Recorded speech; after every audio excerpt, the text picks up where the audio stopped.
We are on the homeward stretch. We are going into a session with Hope Studies Central from the U of A, which is the only research unit of its kind in the world devoted to the study in hope in human living.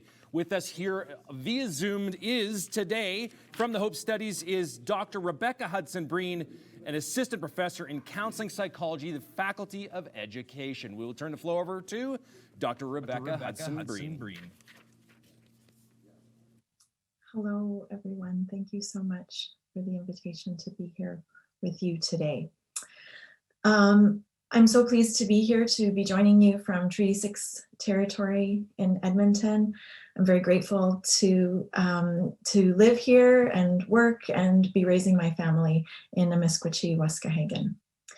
Thank you so much to the Canadian Mental Health Association for the invitation to be part of this amazing day of hope and healing. I've been listening in today, and what a powerful event you've put together. So thank you for the opportunity to be here. And as you know, I'm here as a representative of Hope Studies Central.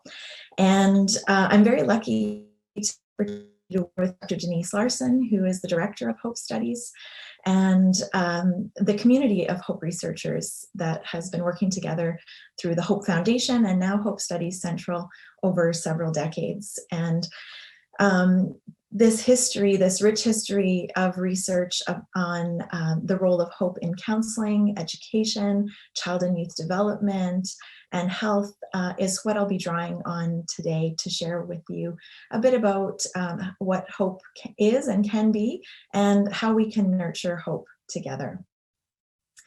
So many of you may have questions about what hope is, and I'm going to share my screen now, because one thing I wanted to do before I start talking a whole lot about hope is to learn from you about what hope is to. And especially after the challenges of the past year, we know that hope is needed more than ever.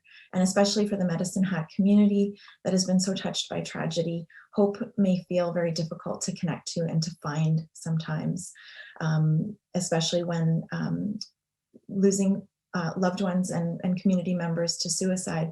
It brings us face to face with how close together hope and hopelessness can be. And today we've been hearing really powerful stories of survival and hope and healing, and really understanding that even in darkness, hope is possible. So when we're finding it difficult to connect with hope, a huge step forward is to break the silence. And that's what's happening so powerfully here today. So really hearing from each other that even in the midst of darkness, hope is possible. So I reflect on some of the questions that folks might have today, such as what is hope? And that's where I'd like to start. So what is hope? I have a little photo here, first of Hope Studies Central at the University. That's Hope House. And so then this question, what is hope and what does hope mean to you? And I'd like to invite folks, if you're on a device or if you have a device handy, to go to menti.com and to use this code to contribute your ideas about what hope means to you.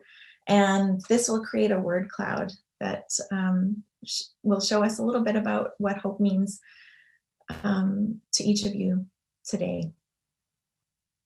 So I'm just gonna switch screens so we can see that. And hopefully folks will be able to join that site and share a little bit about what hope means to you. Some of the other questions that I imagined folks might have about hope would include what do hope and other concepts like optimism have in common? Isn't hope just wishful thinking or denying the challenges around us? Does hope really make a difference? Is meaningful hope really possible when things are so tough? And are there practical things that we can do to enhance hope? So often in challenging times, we're even more aware of hope, aware perhaps that we're low on hope or that we're looking for hope, or maybe more aware of the sources of hope around us. And although sometimes hope can be hard to find, we do have very good evidence that even when we're low on hope, we can rebuild it. Sometimes it's about just being open to the possibility that we can strengthen our hope or that we can rebuild our hope. And that it can even be fun to do so, to try to rebuild hope sometimes, to try to connect to hope. So I see a few words popping up on our word cloud here, that hope is about connection, possibilities, opportunities.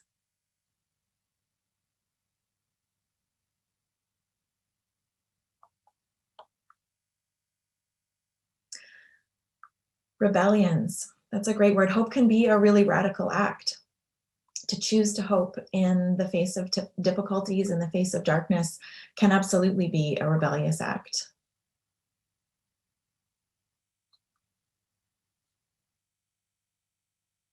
I'll wait a few more moments. If the way that these word clouds work is that as more people share, words that are shared more frequently become bigger, and so it really gives us sort of a map of what hope means for those that are joining in, and what pieces of hope resonate most for your community. And so I see connection as an important part of this, like at the center of hope for this community. And that's really significant. While we can look for hope around us, it's in our connections to each other that hope is often most powerful. Hope can be absolutely future-oriented, about those possibilities and opportunities in the future. Hope can be about creation and possibilities.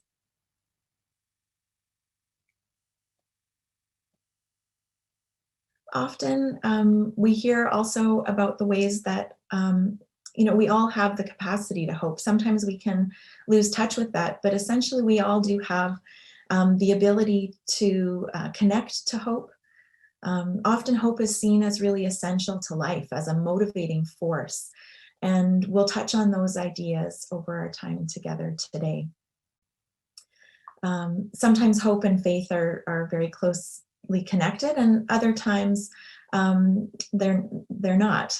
So it's really a very personal thing what hope can be.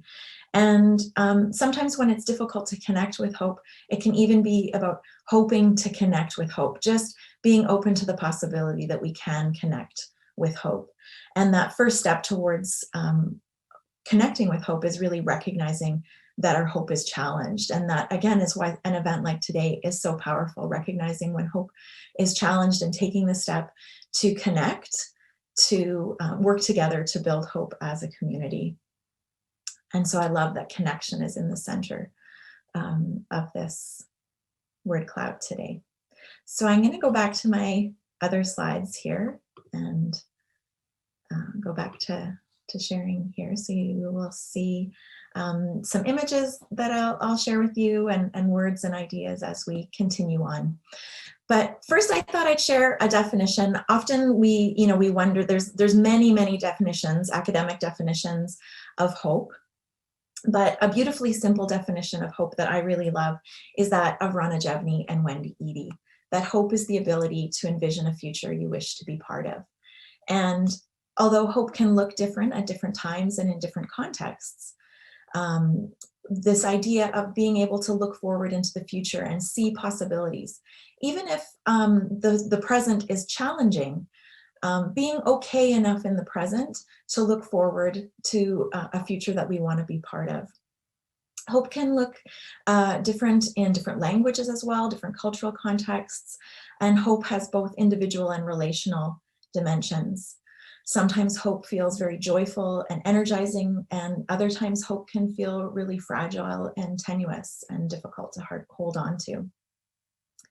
So hope is an ability that we all have. I really liked what Mr. Fleury said about having the blueprint. So we all have the blueprint, the ability to hope. And we know that it's possible to strengthen our ability to be hopeful. Hope is part of the positive psychology family. And so positive psychology is really just about putting the emphasis on possibilities. We saw that in our word cloud as well, about focusing on what is working and promoting the factors that support individuals and communities and thriving. And hope can also be seen as like really an umbrella for all kinds of other positive psychology terms like resiliency, growth mindset. Hope is something that's easy to understand and grasp onto in a way that some of these other concepts sometimes are not. And so that speaks to the power of hope as well.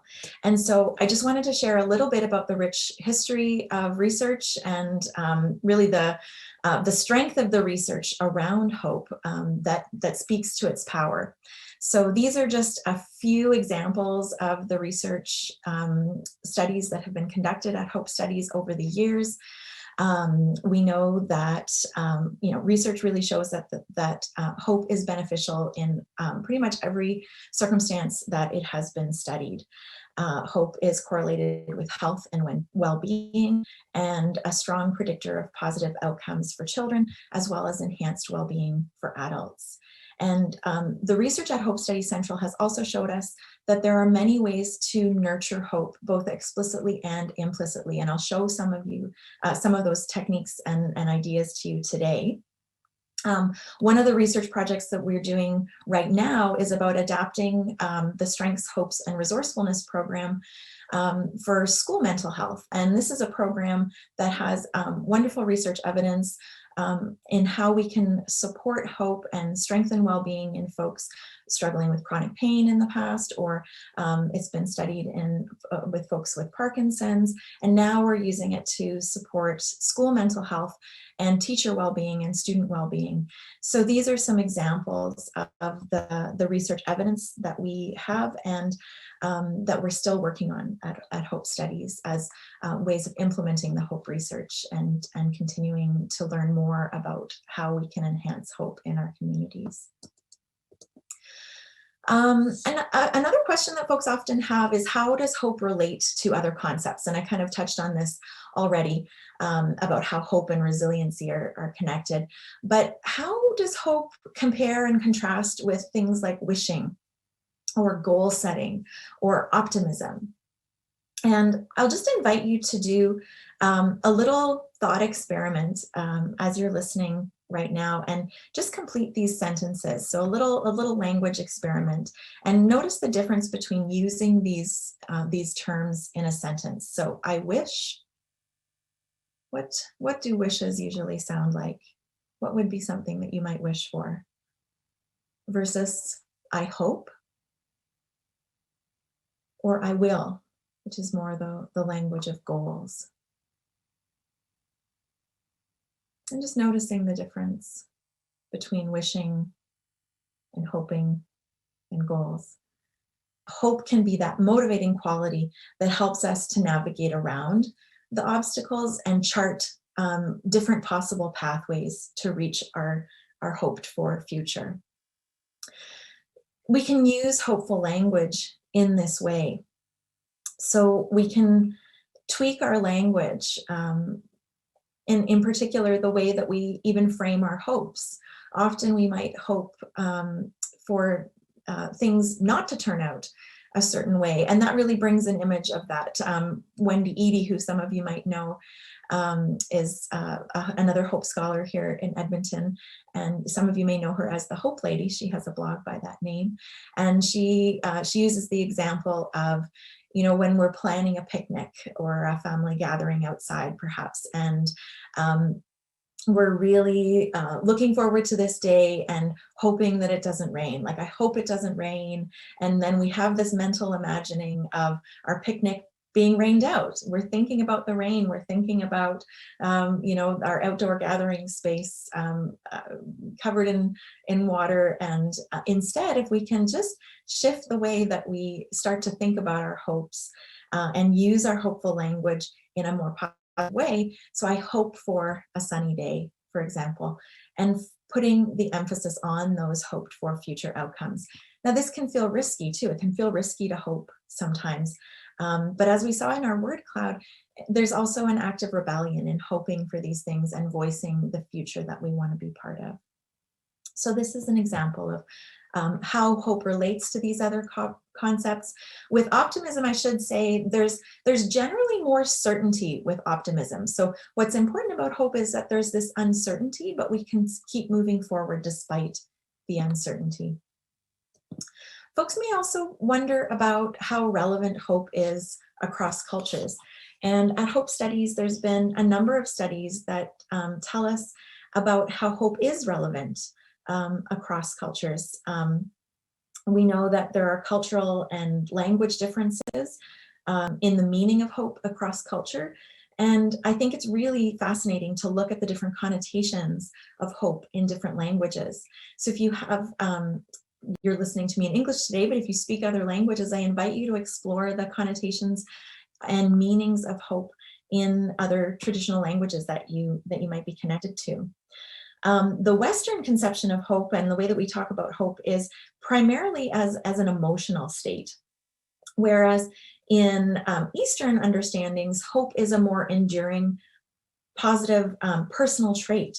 And some of the research that's been conducted that I can share a little bit about. So in Mandarin, Zhiwang in Chinese culture, and then the word Zhiwang in Mandarin, talks about this study by Lee and Larson in 2011, hope as a motivational force leading to harder work.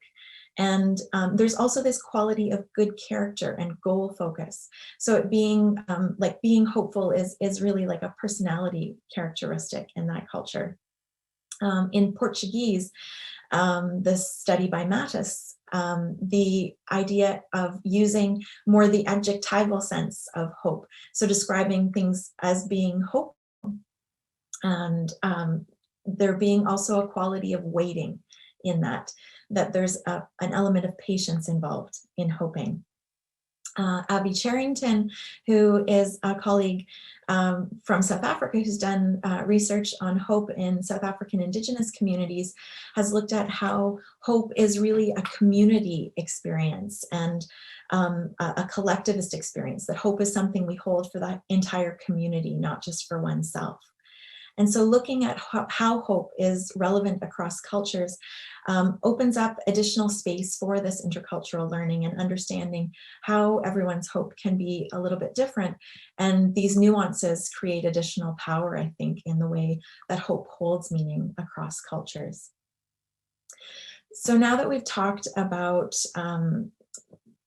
how we can understand hope, or the meanings of hope, and what some of the research has shown us about understandings of hope, I want to shift a little bit to how we start to find hope or connect to hope.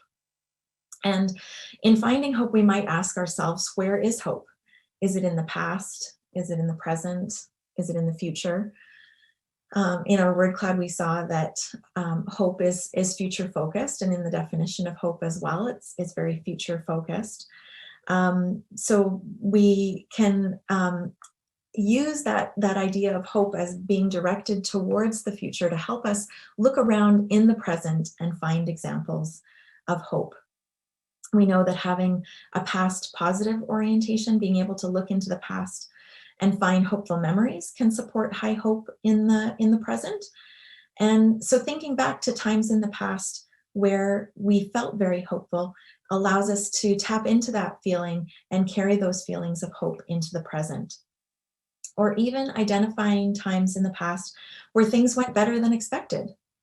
Sometimes when we're in a hopeless place, it can be useful to look back and recognize that there was other times we felt hopeless, and yet things turned out better than we expected. It opens up the possibility that things might be going better than expected right now, too. So hope is experienced in the present, but there's that connection to the past and to the future. And when we talk about the meanings of hope in language, the ways of working with hope are very based in words and the ways that we talk about hope, but research shows us as well that hope is very much contained in symbol, and we connect with hope through symbols, through images, and in music, in various artistic endeavors. We know that there are activities that we can engage in that will help us to activate hopeful feelings, and this has implications for our emotional health, for motivation, for our well-being, and our mental health. So with these approaches, we're working with hope directly or explicitly, but now with image and symbol more than language. And so I have this image of crocuses blooming, and looking around for hope right now, there's lots of potential in nature. Nature is giving us lots of examples. But the idea is that the first step really is this, just looking around. Where is hope around us? Where can we see signs of hope? So for many of us, that might be in nature. The idea of the potential of the hope that's contained in bulbs over winter, just waiting for spring to come and thaw that possibility into flower. This other image is of a hope flag that was created by a youth involved in hope research led by Dr. Lenore May at Hope Studies Central. And it's a really powerful quote on this hope flag, this idea that hope, sometimes that's all you have. When you have nothing else, if you have it, you have everything. So starting to look around for places that you can find hope around you, starting to notice where hope is for you intentionally. So it can take a little bit of work at first, but once you start, you'll be amazed how many examples of hope or possibilities of hope are all around you. Almost like using a lens to shift our focus. So hope and hopelessness can often be very close together, but it's about intentionally choosing to shift our focus, bringing hope a little closer to us, thinking of it as a camera lens. And that's something that you can do as well, is take your camera and use that camera lens to intentionally focus on signs of hope that you maybe didn't know were there until you started looking. Other places to look for hope are in relationships. So we've heard that in all through the day today, the importance of relationships and connection, and looking out for hope in connecting to others. The ability as humans to nurture connections, to strengthen our bonds together as a community, is a place for nurturing hope as well. Nature, whether that's out in like more wild areas or in urban settings, we can still see signs of hope all around us. Or if you're not able to get out, or sometimes during the depths of our winters, seeing examples of hope in photographs of nature as well. So even if you're not able to connect with nature directly, engaging with art. So whether that's creating, making, or enjoying it. And so it's no accident that music was connected and part of the program today. Making and sharing music is an absolutely wonderful way of connecting with hope and noticing hope. So this is just the first step, is looking around and finding examples of hope around us. So then moving on to how we can spark a hopeful feeling. So as we start to notice signs of hope, it can help to spark the emotion of hope within us. Once we start to look out for the signs, many things we can do to intentionally spark a hopeful feeling. At Hope Studies, art has often been used as part of connecting with hope. And one story that was shared with me by a colleague is that of a client who was engaging in some torn paper art with their counselor. So just this idea of, ripping up paper and putting it together in some sort of artistic creation. And so starting with, for this client, a large black piece of paper. And ripping off a tiny little piece of yellow paper and putting it down in the corner of that black piece of paper. So although it was hard to find, although there was only a tiny little bit of it, there was a spark of hope. And that lets us know that although it can be hard to find, if we can connect with that little spark, it gives us something to work with.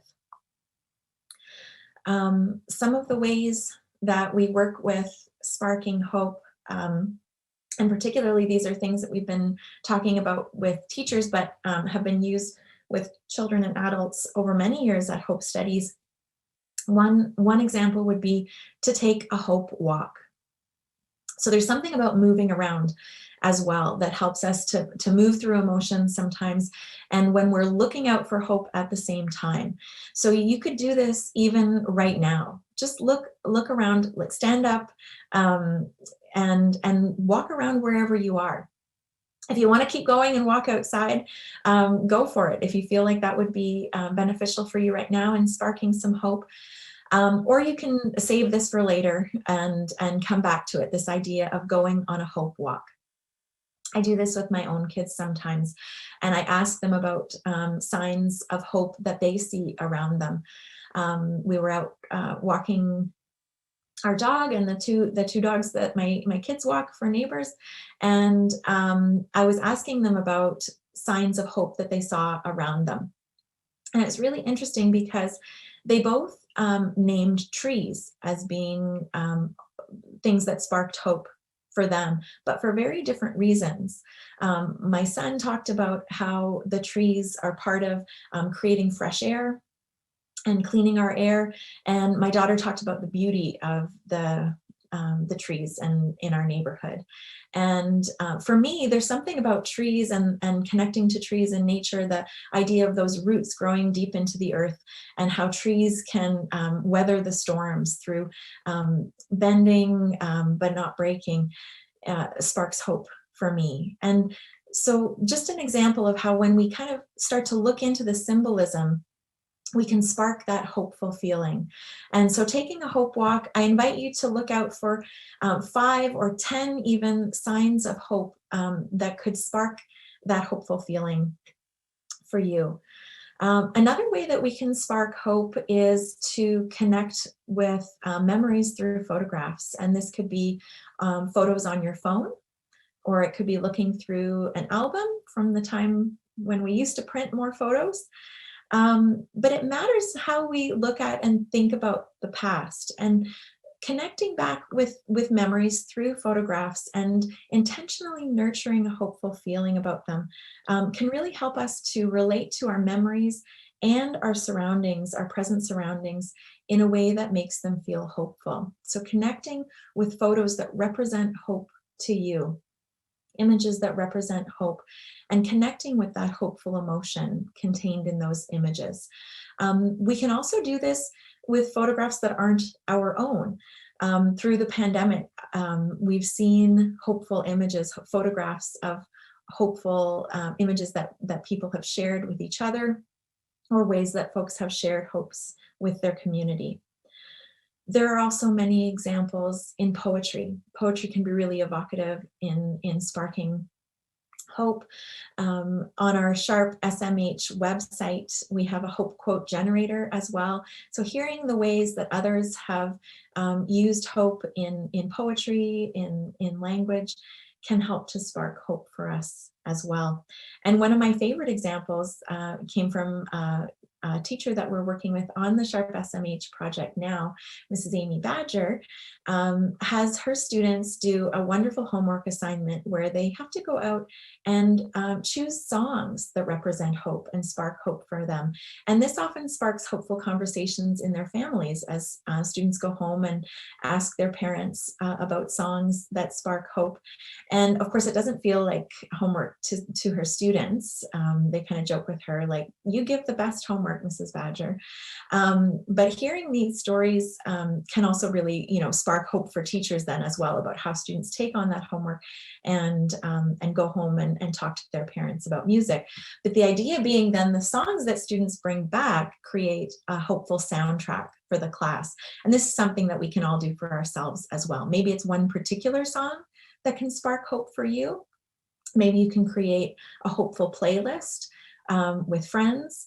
But connecting with hope through music, through art, through symbolism can really help to evoke that positive emotional quality of hope.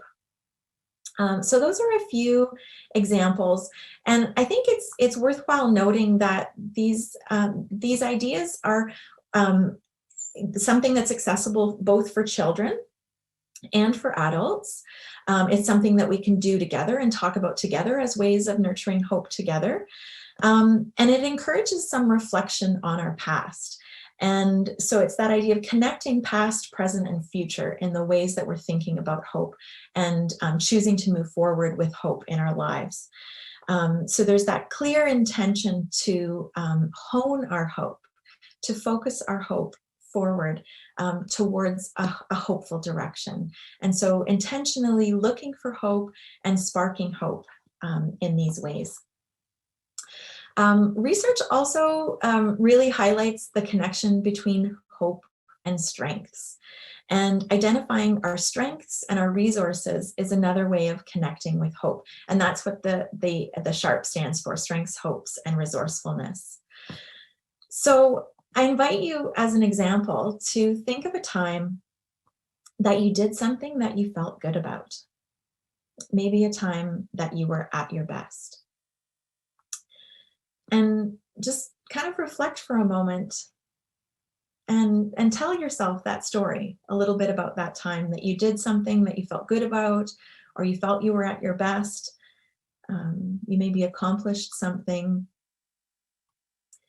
And if you can, pick out at least one strength that you recognized from that story.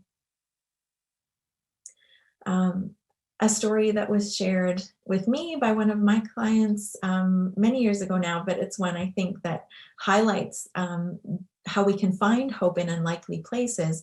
Is this client was a youth, and he was going on a camping trip with his family, and they were trying to pack everything into the family vehicle. And his father had kind of taken a break in frustration. It wasn't looking good for getting everything into the family vehicle that needed to be taken on the camping trip. But this young man kind of took a step back. He unloaded everything, looked at everything that they had to get into the vehicle, and kind of made a mental plan of like how to get it in. And sure enough, he managed to fit it in. It was quite a puzzle. It was quite a process of getting everything fit in just so. But this was the story that he told me when I asked him to think of a time that he demonstrated some strengths, a time that he did something that he felt good about. And it might not have seemed like a big deal, but we were able to pull out many, many strengths that he showed in that situation. And this was a young man that was struggling in many ways in his life, but recognizing that he had these strengths that were part of him that he could take from one situation to another, a strength that he would be able to carry forward with him into the future, helped him to think about himself and think about his future in a different way. And so when we think about our strengths and connect with our strengths, it can help us to feel more hopeful. Recognizing those as resources, internal resources that we have, and also recognizing resources that we have around us. So kind of envisioning, for example, the resources that you have around you as like a circle of hope around you. And sometimes, again, it can be hard to connect with these strengths or to recognize the resources that we have around us. And that's why, again, I think it's so very powerful, the event that you're putting on today, because it invites us to recognize the resources around us and to talk about the resources that we have around us. And talking about it, connecting to each other is a huge resource that can spark hope. If you're having a hard time recognizing strengths for yourself as well, maybe there's someone that you trust that you can talk to and tell them about a time that you did something that you felt good about, and see if they can name some strengths for you. Sometimes it can be hard if somebody tells us strengths that we have, we can maybe brush it off, and you know, it's hard to accept a compliment sometimes. But if you see that they're telling you this strength that you have and it's grounded in the story that you've told them, it can be that. So when we recognize a strength and see the examples, the evidence for it in our life, that can help to spark that hopeful feeling. So because our stories are important, and how we choose to tell them are important, and can help us to tilt forward into hope. So that's that like active leaning into the uncertainty, recognizing that we have these strengths and resources, can help us to take that risk to hope when it feels challenging.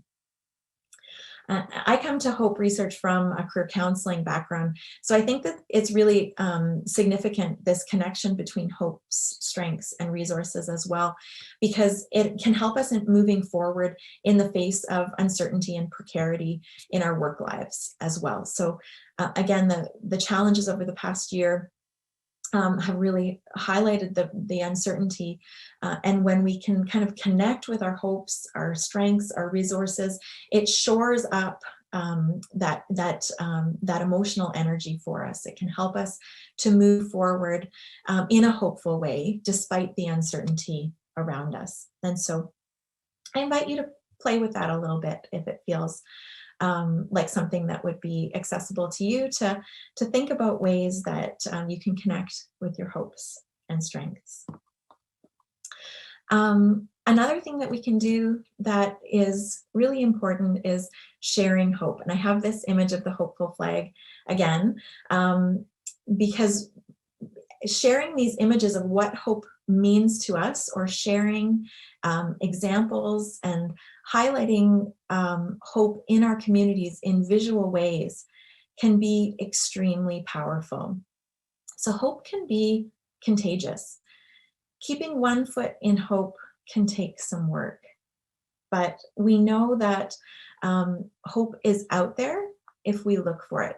And sometimes it's, again, just a matter of shifting our focus, of taking the risk to connect to hope. And sometimes when that's hard to do, we can borrow hope from others, and we can hold hope for others. Others don't even need to know necessarily that we're holding that hope for them. However, sometimes letting them know that you're holding hope for them, or sharing examples.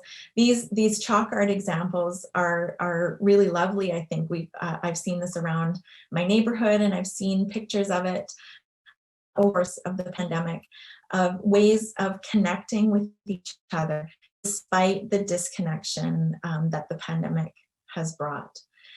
So taking a moment to connect with our own hope, and think about ways that we can share it with each other. So chalk art is a lovely example, because you don't know who is going to see it or how it might touch somebody when they most need it. Sharing these hopeful messages in our community, and putting those hopeful messages out, there's that example of leaning into the uncertainty. We don't necessarily know how things are going to turn out next, but we can choose to put forward a message of hope and to share that with others. And when we do that, it boosts our own hope as well. So being part of the SHARP project, again, working with teachers have been on the front lines of the pandemic, and it's been very, very challenging for teachers. And being part of the Hope Project, they shared, has been helping to boost their own hope.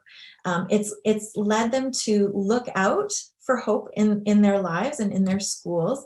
And then they've shared examples of that with us. They've shared with us how students have shared hope with them as well, through working explicitly with hope, and coming up with examples of hope in our lives, in our communities, and sharing those stories helps to boost hope.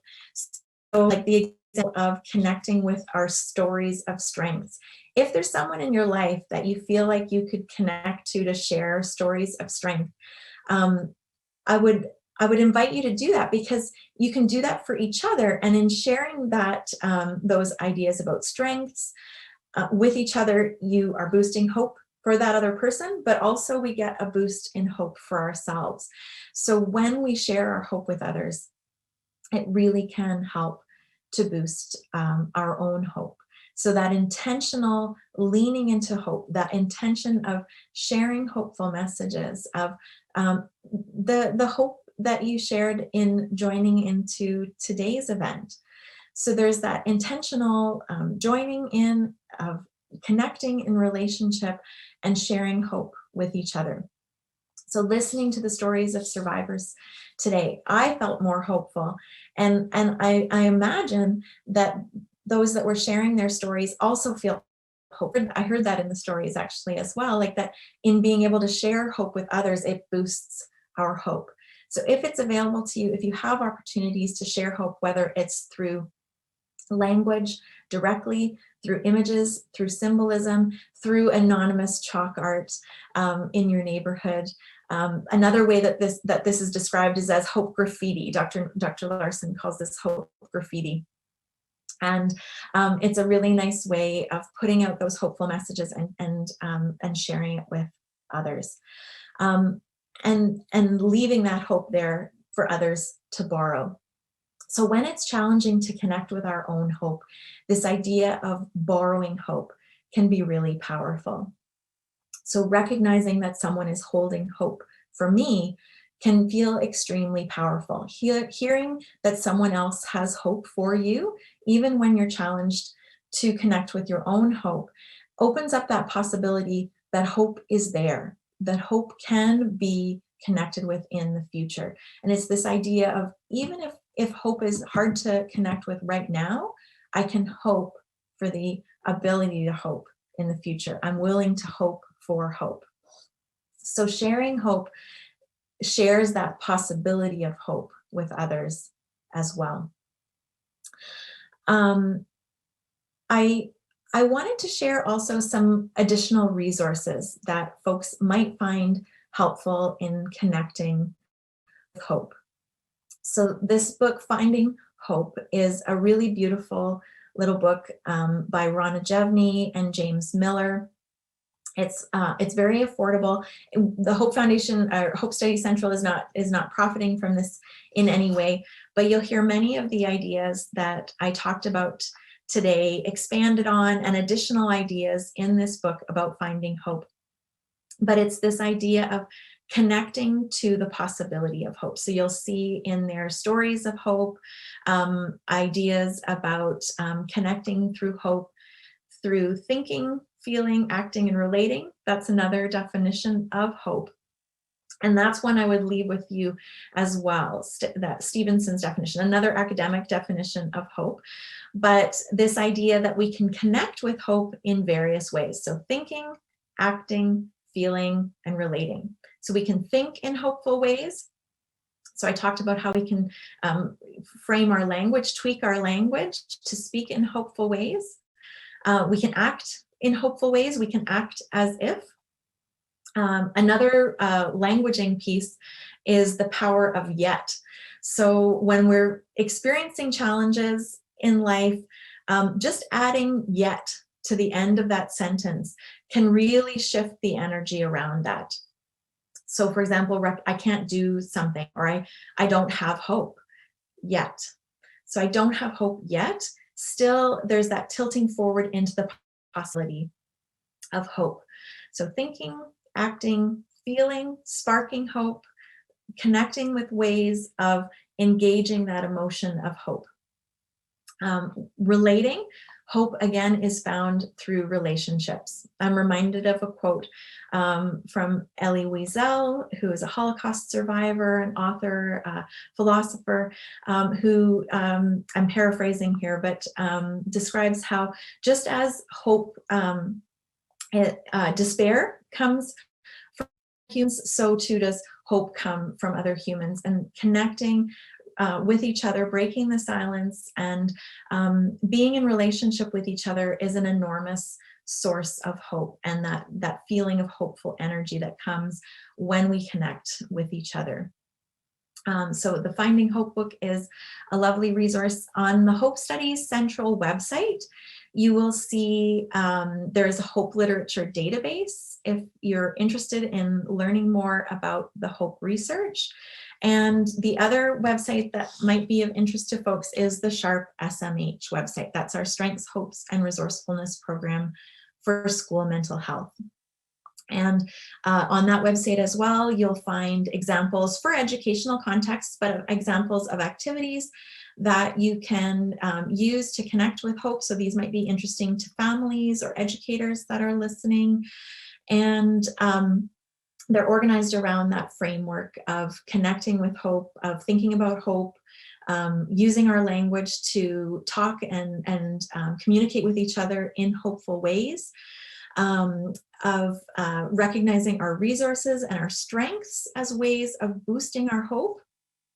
And also there's additional readings and read-alouds, hopeful read-alouds. So I didn't really talk about that yet. I missed that point about hopeful literature. So looking for those examples in stories. So children's books, children's literature are full of examples of hope.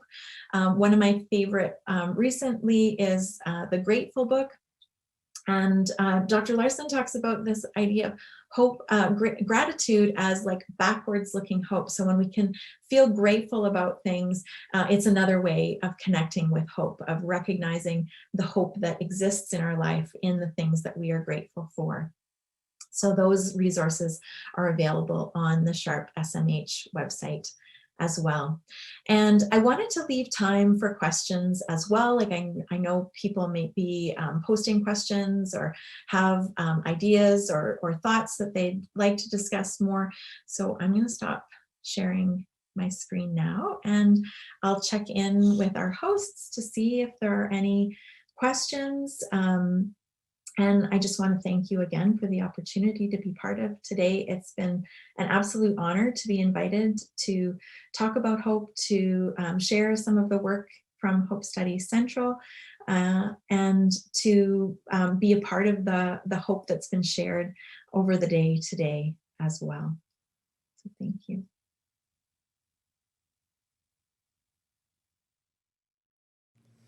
Excellent. Thank you very much for that information. I mean, it's interesting to understand the science behind hope and that there is a science behind hope. I love it. Tell me a little bit about your background in what you do for a living and some of your passion in it. Well, as I said, I come hope from career counseling. And that definition that I shared at the beginning from Rana Jevni and Wendy Eady, the idea that hope is the ability to envision a future that we want to be part of. That's exactly what we're doing when we talk about the idea of career. It's really about all of our life roles. And so paid work as well as unpaid work, being able to help folks live the life that they want to live, construct a future that they want to be part of, and live good lives. So that I think the science of hope is so powerful because the research shows us that there are really concrete ways that we can help to boost hope, that will help people to move more confidently into the future and have additional skills and abilities that will help them to navigate the obstacles and move towards those goals. So I originally started out as a teacher, and what I loved about teaching was the relationships, the connections with students, and helping people to figure out ways to solve problems in new ways. And so again, like hope really encapsulates all of this. When we're more hopeful, we're better able to solve problems. We're better able to move forward in our lives. I love it. The whole operational, scheme for us in a lot of capacities is being able to work from the end in mind. And hope is almost about establishing an end. And it's like, this is what it can be, and you can work towards it, isn't it? It's kind of that, begin with the end in mind methodology. Absolutely. That's exactly what Snyder's hope is about, setting goals and being able to navigate pathways towards those goals. So one of the ways that he, another way of describing that definition of hope is you can get there from here. There's possibilities. So if we can envision that future that we want to build for ourselves, we can get there from here. It's not always easy. hope is not about wishful thinking or denying the challenges that exist in our life, but it's about that tilting forward towards the possibilities so that we can navigate the inevitable challenges that come up, to recognize that there's more than one way to get there from here. Yeah, and I mean, hitting a moment of adversity or a moment of challenge in our lives, if we don't know where the end destination is, it becomes a roadblock more than a detour, right? And there's many different ways to get to where we want to go, and sort of that resilient opportunity to move forward in that world with hope means we have to think beyond the barrier, right? That's exactly right. Awesome. And I think that's a really important point you make, that sometimes when we hit a barrier, and it feels that's like a barrier to the goal that I had in mind. So now maybe I need to reframe my goal a little bit, right? Mm-hmm. And that can feel really challenging. So how do I think about my future now in a different way? Maybe I had a really clear vision of what that future was going to be for me, and an obstacle in my path doesn't have to be insurmountable. If we start to look for creative ways around that, look for other pathways towards a future that would still allow us to live out those same values, the same meaning in our life, there's many ways to live a good life. Right? For sure, right? Adversity is not the end of progression, it's the end of conventional thinking. As long as you know where you're going, you can work around it and get to where you go. Thank you so much for spending your time with us today. Such a tremendous part of our event here, and we're glad we could Zoom you into Medicine Hat, and we wish you all the best. Thanks for your time today. Thank you very much. I so appreciate being part of the day, and I'm holding hope for the city of Medicine Hat.